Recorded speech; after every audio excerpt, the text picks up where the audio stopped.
Sabay-sabay natin alamin ang mga kaganapan na nangyayari sa ating bansa.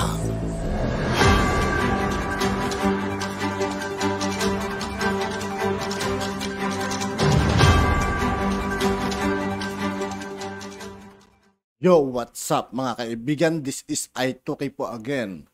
Ngayon nandito ulit tayo sa channel ni Pinas News Insider. Dito ulit tayo magbibigay ng komento at reaksyon. Kaya samahan nyo ako guys. Let's go! Ito ang balita ngayon. Trending ngayon sa mundo ng social media. Ang di umano'y balitang Finance Secretary Benjamin Diokno may manghang na salita kay ABS-CBN reporter Karen Davila.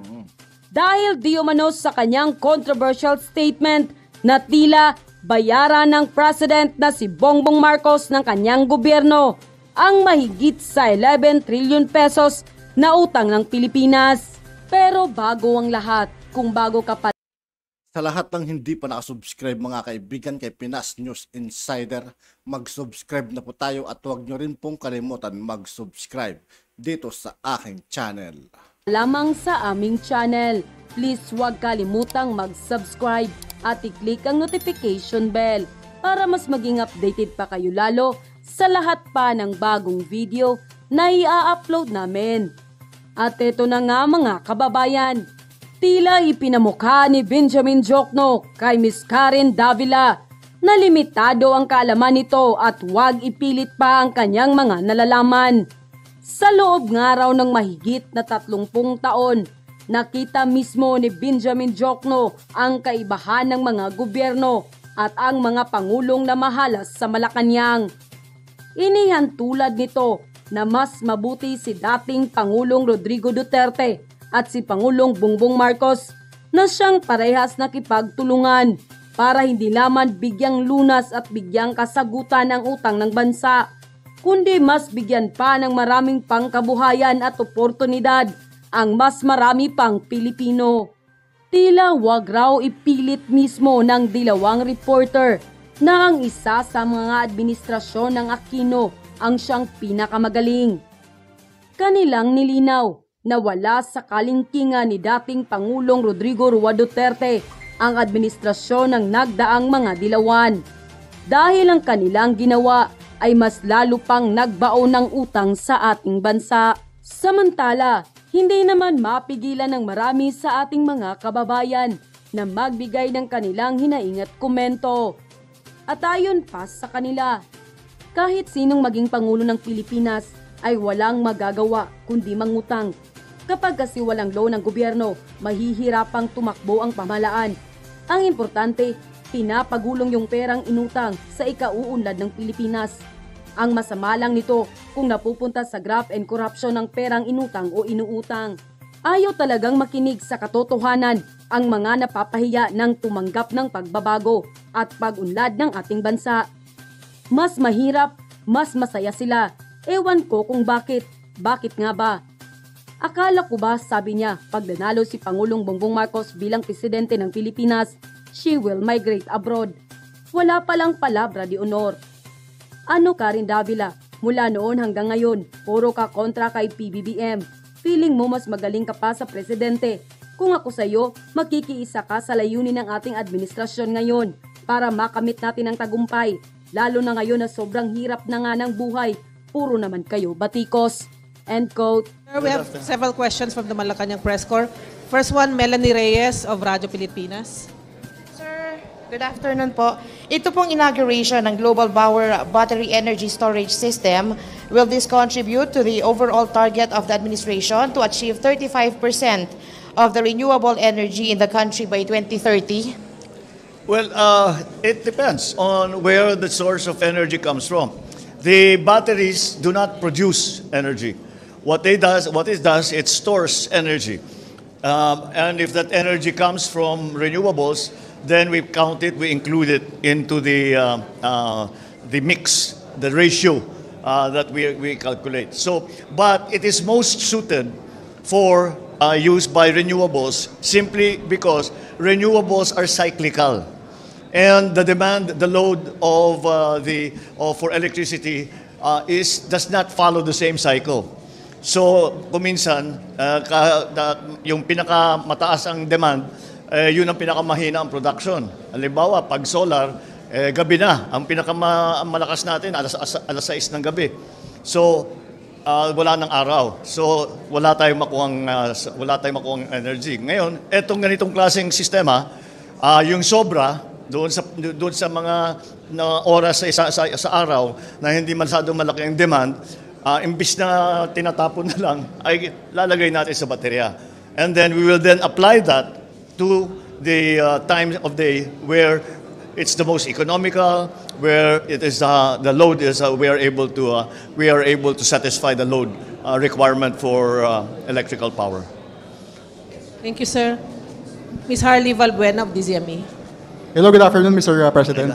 Sir, bukod po dun sa mga naipamamahagi nating assistance ngayong araw dun po sa event kanina sa Limay Bataan, ano pa po yung karagdagang programa, ang plano ng administrasyon para po sa maliliit na negosyante at startups?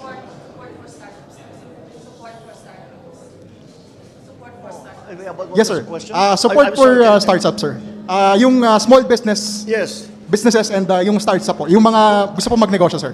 Well, we've always wanted, lagi naman natin talaga sinusubukan gumawa ng tinatawag na a healthy startup environment. Dahil kailangan tayo, we have to encourage innovation. But the whole system of startups, kailangan tulungan yan. Dahil malaki ang porsyento na hindi natutuloy. Kasi bagong teknolohiya, bagong sistema. So, kuminsan, after mag-long-term pilot or whatever, lumalabas, hindi pala practical. So, kailangan mag-startup ulit. Kaya kailangan lagi ang gobyerno. So, yun ang aming ginagawa. That is what we are trying to do. Beginning with the Kadiwa, where the small, they can be considered startups because these are the businesses that closed during the lockdown. So, yun ang aming tinutulungan. They are like startups. But now, we will move beyond just the MSMEs to especially the technology startups because that is the direction that our economy has to go if we are to be able to compete. Thank you. Mr. Mark Fetalco, PTV4. Good afternoon, sir. Gaano po ka-significant ang Bataan-Cavite Interlink Bridge Project para sa ekonomiya ng Pilipinas at nasa ilang trabaho po yung kaya nitong ilikha? Napakalaking proyekto ito. It is a very exciting project. Matagal nang pinag-uusapan ito. I was talking to the former Secretary Mark Villar, who was there at the beginning, 2018 pa. Na-aprubahan. So, i-minus na lang natin yung 2 years ng lockdown. At so, ngayon, nandun na tayo at ang inon natin kanina, nag-drill na sila. So, patuloy na siguro ito. 32-kilometer bridge. Parang hindi ako makapaniwala, magkakaroon tayo ng tulay dito sa Pilipinas na 32 kilometers. Pero ang lalaking bagay, kasi bubuksan niya talaga ang rota mula sa Southern Luzon hanggang Central Luzon na hindi dumadaan sa NCR.